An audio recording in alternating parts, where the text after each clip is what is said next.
All right, all right, all right. Bungie just dropped their big This Week in Destiny article, formerly known as the TWAB, and we now can see what the Crota world's first raid belt looks like. Look at that bad boy. Does that not look amazing?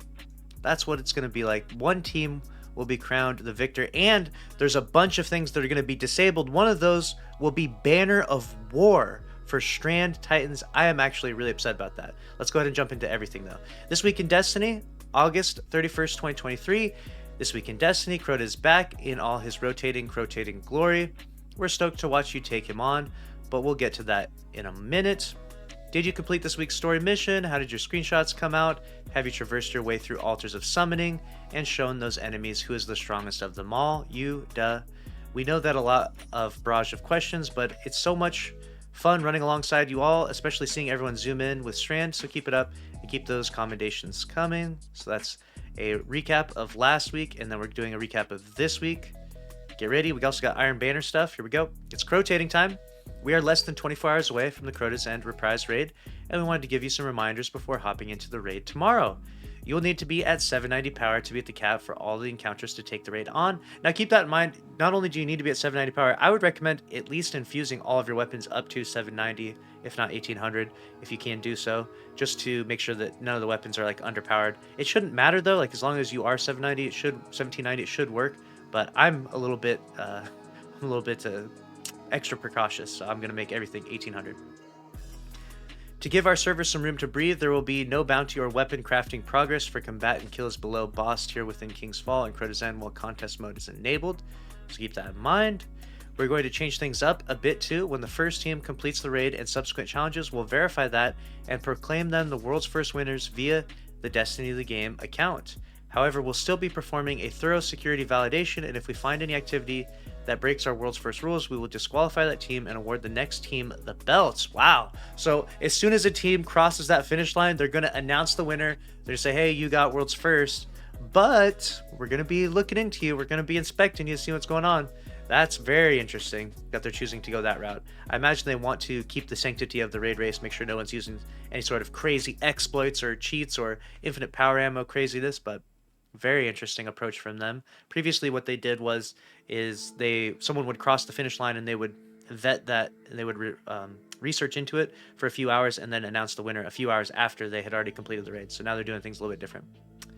We just wanted to handle this on our end and not make you wait around for a winner to be declared. So even if you see the announcement, finish strong in case there were any shenanigans because you could still have a chance at the title. Good luck, Guardians. Got it. Very interesting. That would be so controversial if a team won it and they were like, actually, you guys cheated, so... And they took away the world's first. That would be so crazy. Yes, it's coming back to celebrate this return of a fan favorite weapon. We have a guaranteed reward for those brave enough to take on Crota's End during contest mode. Players that acquire the Bottomless Pit quest from the raid vendor during the 48-hour contest mode period in Crota's End will have the quest automatically marked as complete and all rewards placed in their inventory immediately. The quest does not require any currencies to purchase it. Rewards will include Husk of the Pit, Eidolon Ally, Fully Masterworked, and Necrochasm. Nice. Players will notice they can acquire Essence of Oversoul from completing raid encounters and triumphs. This is required to complete the Bottomless Pit quest if they don't finish within the quest mode, as well as to complete the Weapon Catalyst objective for Necrochasm. Got it. So it's a little bit more of a quest, not just a random drop from Necrochasm. I think that's probably the best way of doing things. I think everyone will be a little bit more excited about that. It's kind of a race to see who can get Necrochasm first. Very cool. During the contest mode period, players who obtain the Weapon Catalyst will not be able to progress the objective on it, and it will statistically show the objective progress at 20 out of 35 essence of Oversouls collected, regardless if they collect additional essences. Got it. After contest mode ends, all essence of Oversoul that players have acquired thus far will still be respected, and the players may begin making progress on the Catalyst objective, continuing from the number they previously acquired. Okay. Players that acquire the Bottomless Pit quest after the 48-hour contest mode will have to complete the quest starting from the beginning to obtain the quest rewards. Okay, seems fair enough. Bungie rewards. We can't forget about the loot, right? We've got quite the set of Bungie rewards, and personally can't wait to get my hands on that ring. Got it. So now you're going to get the Crota's End raid ring. Nice. And Crota's End raid pin. Very cool. And you can get a metal poster. Okay. And you can get a Sword Bearer title pin And then obviously the world's first raid belt, which we previously pulled up here. You can see how that bad boy looks. And they're partnering with Twitch Rivals. If you don't know, my stream will be linked to it. So if you want to, you can watch my stream for 2 hours and you will get the emblem. This emblem right here. New Crota emblem. So come by the stream. Appreciate it. The link to my Twitch stream down below. Make sure to follow. Turn notifications on. Iron Banner returns next week in all its week-long PvP glory. This go-around, on top of having a new emblem and shader available, we have a couple of weapons from the 2 foundries we made official this season. Cassioid and Nadir featuring their own foundry origin traits. First up is Point of the Stag from Cassioid, finally returning with its random rolls. Then we've got the Guiding Sight, which is now Strand. Many of the Nadir weapons originally released in a time when there was only kinetic damage in the top slot, so expect to see a lot of these weapons come back as either Strand or Stasis in the future. Got it. The Guiding Sight. Scout Rifle has Enlightened Action, Demolitionist, Moving Target, Tunnel Vision, Perpetual Motion, Gut Shot Straight in the left column. Hatchling, Adrenaline Junkie, Kill Clip, Encore, Cascade Point, Precision Instrument in the right. And Skulking Wolf and Nadir Focus, some Point of the Stag, Arc Precision Bow. We got No Distractions, Archer's Tempo, that's nice, that's good. And then we have Vorpal, Eye of the Storm, Swashbuckler, Precision Instrument, Golden Tricorn, Dragonfly. Got it. The Scout and the Bow for Iron Banner. If you're interested in those, you can grind those out. We've got the Weeks of Iron Banner illustrated throughout the season here. Very nice. Then we have Turtle Power.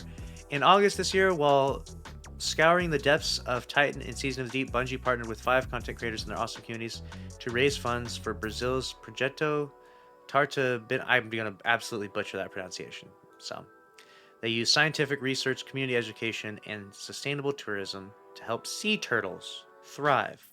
So they have now adopted these sea turtles, which is awesome. Look at these guys. Those are too cute. Great. That's a good cause. Happy to hear that. A big turtle thank you. Cabbage Patch. And now a quick note from the engineering team. During the early hours of Season of the Witch, many players temporarily experienced cabbage error codes. We'd like to take a brief moment to walk through the issue and what we're doing to prevent it in the future. Hopefully this is not what the raid races look like, Bungie. Just saying. Better fix it before Friday. As part of every release, Destiny 2 code is deployed a wide variety of servers. Some of these servers are tiny cloud servers, which allow us to scale up the cloud when Destiny 2 traffic gets particularly high. In order to make sure the resource is available, if we suddenly need to scale, we deploy our services to these tiny cloud servers with every release. During the deployment of Season of the Witch, a critical step was missed where these servers were not shut down when they were supposed to be. Intern Andy, back at it again, not shutting these servers down. Come on, Andy. What are we paying you for? And because they were active, the system attempted to route players to them for gameplay, kicking players out with a cabbage error. As soon as our team recognized the issue, these cloud services were removed from rotation and cabbage errors subsided. That is crazy. You don't want to know how crazy this was? I tried to play on Tuesday, and for 6 hours consecutively, I got contacting servers, error codes, contacting servers, error codes. I got so crazy, I was nervous. I wasn't even going to be able to do the raid race. I wasn't going to be able to play the game. So I completely wiped my PC clean, reinstalled everything on the PC. After like 2 hours of doing that, I finally got to log back into the game, only to get more error codes. And I was like, damn, this sucks. But anyways, I digress. Those are my own trials and tribulations. The team has taken several measures to prevent this issue from happening in the future. You mean they fired intern Andy? Good. Firstly, our deployment process has been that was a joke, by the way. Our deployment process has been updated to make sure that these particular servers are correctly shut down before we allow players in the game with extra verification. Then with the Season 23 launch, we'll be rolling out several code improvements to our sources to prevent the issue, regardless of process, and improve our ability to recover any similar issue were to occur. Thanks again for your patience. Got it. But what about stasis? Thank you. What about stasis, Bungie? Stop shafting stasis. We got new light classes coming out, not light supers. We need more stasis updates. We need stasis 2.0. For our stasis lovers out there, we have some things coming up regarding our stasis abilities in Season 23. Not only will the seasonal artifact feature stasis perks, finally, but there will also be some stasis ability changes coming, including Glacial Quake, Frost Pulse, Winter Shroud, Glacial Grenade, and more. We will have an artifact and abilities preview with more details as we get closer to Season 23 of launch. Yes, thank you. This is nice. This is good stuff here. Prime Gaming update. You can get this bundle right here if you link your Bungie to your Twitch. You get the Dawn of Invention exotic emote, the Aoki Faz exotic ghost shell, Deadfall legendary ship, Verdant projection, and if you want to, you can subscribe to your favorite Twitch streamer, twitch.tv/LIGHTFALL. I hope. Player support report. we have contest mode disables. So get ready. Crota's End, these things will be disabled for the contest mode. The Tessellation Exotic Fusion Rifle, the one that you get from pre-ordering the final shape, disabled. Can't use it. Warlock Weavewalk Aspect, it's already currently disabled, so keep that in mind. You won't be able to use that. Titan Banner of War Aspect. Why do you hate us Titans, Bungie? Why? What did we do to you? What did we do to deserve this? This is literally the best aspect in the game. So much fun. It's not even broken. It's just good. Bungie's just like, hey, you know what, Titans? Syntheseps disabled. You know what, Titans? They're gonna melee disables. They're gonna disable melees probably soon here, or just disable Titans altogether at this point.